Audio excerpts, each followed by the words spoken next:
Приветствую, друзья! В Украине продолжаются бои. Сейчас самая сложная ситуация для союзных сил, конечно, развивается вокруг города Красный Лиман. В то направление сейчас натовские страны вкидывают максимально большое количество подкреплений. Несмотря на большие потери вооруженных сил Украины, мы видим, что там продолжается наступление и попытка окружить группировку союзных сил, которая находится в Красном Лимане. На этой карте это хорошо видно. Сейчас главные бои будут развиваться вокруг дороги снабжения, которая снабжает группировку союзных сил в том направлении. Давайте послушаем по этому поводу военного корреспондента. Именно Торская является таким логистическим узлом, развязкой дорожной, откуда снабжаются наши группировки в Дробышево и в Красном Лимане.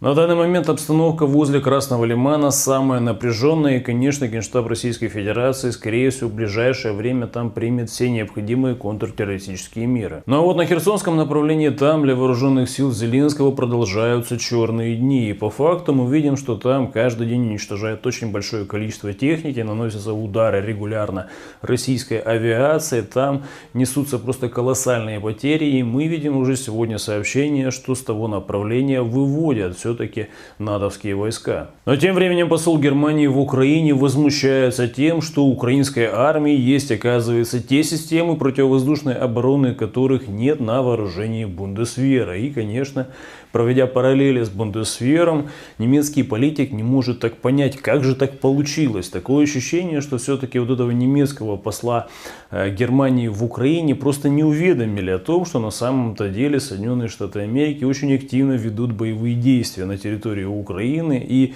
конечно, поставляют вооруженным силам Зеленского все необходимое вооружение и, конечно же, самое современное. И вот мы видим, если такие заявления немецких политиков и есть, то, скорее всего, их просто даже не информировали о том, что реально происходит в Украине. И я полагаю, если бы большее количество немецких политиков не боялось ездить на территории, которые подконтрольны союзным силам, то они бы для себя там узнали очень много нового. И как раз про обстрелы различные, и Изюма, и Бучи, и Ирпеня, и так далее. И, конечно бы, у них вот мировоззрение кардинально бы поменялось. И с учетом того, что западные страны просто категорически запрещают любые такие вот визиты немецких политиков, мы видим, что они живут в какой-то параллельной реальности. А ведь если все-таки бы поехали туда эти немецкие политики, то они могли бы пообщаться с реальными людьми и послушать, что же там на самом деле происходит. И в отношении референдума тоже сложить объективную картину. Давайте послушаем, например, директора школы Энергодара.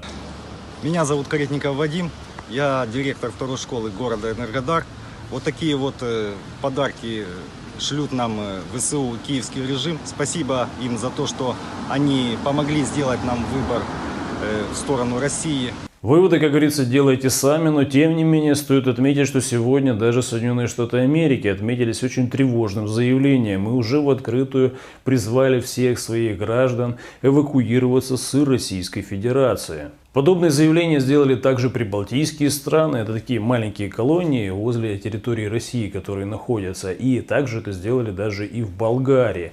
И примечательно то, что в Болгарии сделали такую даже пометочку, что если болгары остаются в России, то они должны избегать мест массового скопления людей. А это уже может свидетельствовать о том, что, по сути, западные страны для себя приняли много решений, которые, конечно, связаны напрямую с различными террористическими актами на территории России. Тем более, скорее всего, такие террористические акты уже идут полным ходом, тем более уже на международном уровне, когда взорвали нитки по Северного потока 1 и 2, то есть уже стоит отметить, что к этому всему можно уже сделать вывод, напрямую причастны именно Соединенные Штаты Америки. Обратите внимание на вот эту карту и данные с геопозиционирования судов. Оказывается, в сентябре месяце вот такой вот американский корабль как раз проводил якобы учения в тех водах, там, где прозвучали взрывы подводные, и которые уничтожили 3 ветки Северного потока. Бывший глава МИДа Польши уже даже поблагодарил Соединенные Штаты Америки за подобные теракты, которые произведены были, конечно, в непосредственной близости от границ Евросоюза. Друзья, сейчас приходит масса видео и по этой теме, и по темам боевых действий в Украине, и все это я не могу выкладывать здесь на YouTube, потому что тут есть масса ограничений, поэтому все это я выкладываю у себя в телеграм-канале.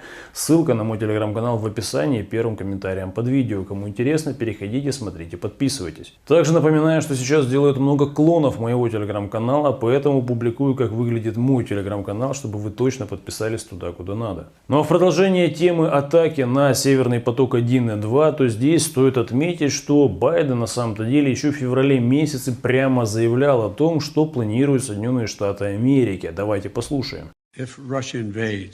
Если Россия вторгнется, я имею в виду, что ее танки и войска пересекут границу Украины опять, то не будет больше никакого Северного потока-2. Мы положим ему конец.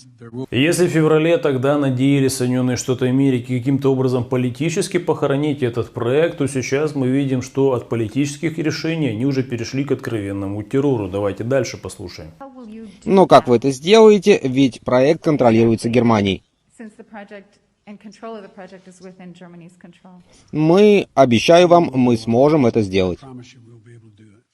В Европе уже политики в открытую говорят, что на Северном потоке 1 и 2 произошли диверсии, и что эти все взрывы, они не случайны. И то, что это взрывы, уже знает не только глава Еврокомиссии и прочие там представители МИДа стран, а уже и на самом-то деле это подтвердили даже и сейсмологи. Мало того, появляются сообщения в СМИ, что, оказывается, Соединенные Штаты Америки предупреждали Германию, что такое развитие событий очень даже может быть. И такие прямо угрозы звучали напрямую через линию военных ведомств. Немецкий журнал «Шпигель» пишет о том, что летом немецкое правительство получило сообщение от ЦРУ США о возможной диверсии на российских трубопроводах. По факту еще летом шантажировали немецкое правительство, что все вот эти газопроводы, которые обеспечивают Европу всю газом, то они могут быть ликвидированы, и Соединенные Штаты Америки как раз про все это заявляли и предупреждали. Не только в феврале Байден об этом открыто говорил, оказывается, еще и летом угрожали этим сотрудники Центрального разведывательного управления Соединенных Штатов.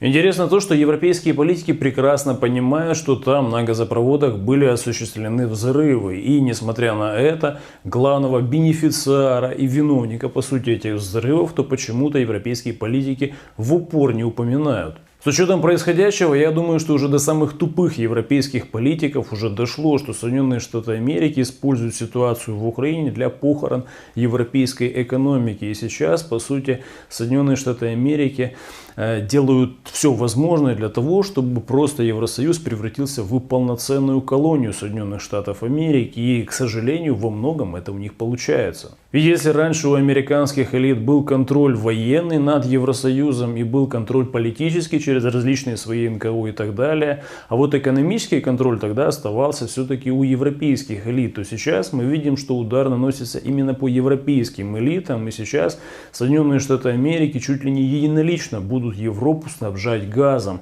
тем самым уничтожая европейскую промышленность, потому что продавать его будут по космическим ценам, и вынуждать европейские предприятия переезжать в США. Но несмотря на подобные очевидные вещи, мы видим, что в европейской и западной прессе уже потихоньку начинают рассказывать о том, что это, оказывается, Россия сама подорвала свои газовые трубопроводы. Причем подобный бред несется не только с западной прессой. Вот, например, премьер-министр Польши уже решил подыграть Соединенным Штатам Америки и заявил, что Россия сама взорвала свои вот эти газопроводы. Правда, польский премьер не объяснил, зачем Россия взорвала свои газопроводы, если могла она их просто условно остановить. И как бы и все нормально, никаких взрывов не надо. Но тем не менее, к черту логику, когда нужно все-таки выслужиться верой и правдой Белому дому и американскому народу. Но тем временем, пока премьер-министр Польши отрабатывает на Соединенные Штаты Америки свои 30 серебряников, мы видим, что мэрия различных польских городов все-таки начинает пресекать те вот схемы, которые выстроили украинцы с учетом максимального получения прибыли с экономики Польши, Германии и прочих городов. Давайте посчитаем, как именно это делают. Власти польского Перемышля обратили внимание на организованные группы женщин и детей из Закарпатской области Украины, которые приезжают только для получения финансовой помощи, а затем возвращаются домой. Очереди из таких людей образовываются ежедневно. И тут на самом деле ничего удивительного нет, потому что жители Западной Украины, к сожалению, в своем большинстве отметились за вот эти все боевые действия просто, знаете, удивительной способностью зарабатывать, причем не только на своих соотечественников, когда повышали просто там в 5, в 10, в 15 раз цены на аренду жилья на Западной Украине, а сейчас мы видим, что вот такие вот схемы уже есть и получение в Польше различных там гуманитарки, в Германии, и в других странах, и это, как говорится, абсолютно нормальная история. Правдоподобные коммерсанты не понимают, что и Польша, и в других странах там местные жители тоже все это видят и, естественно, негативно относятся сразу ко всем украинцам, и таким образом вот такие вот коммерческие схемы бьют в первую очередь по всему украинскому народу. Но тем не менее по украинскому народу также бьют различные ограничения, которые поустанавливал Зеленский, потому что, как известно, сейчас в Украине отменены все праздники, нельзя ни в коем случае ничего праздновать.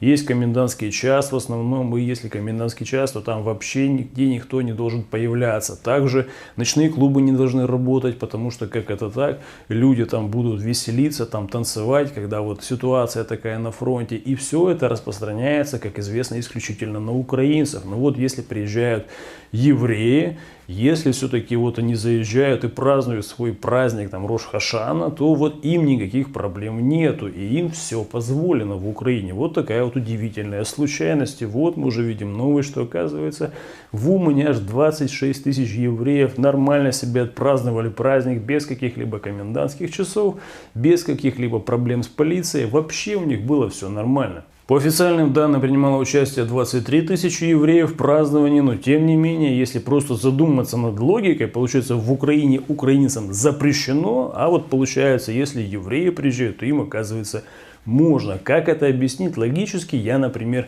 не понимаю. Но я думаю, что Зеленский точно об этом знает, но, к сожалению, ему никто не задаст такой вопрос, потому что сразу же будет такой человек посажен в тюрьму. Выводы делайте сами, друзья, ну а также не забывайте подписываться на мой телеграм-канал, потому что там гораздо больше всегда можно информации вам предоставить, нежели тут на ютубе, потому что тут, к сожалению, есть масса ограничений. Ссылка на мой телеграм-канал в описании, первым комментарием под видео. Переходите, смотрите, подписывайтесь. До скорого!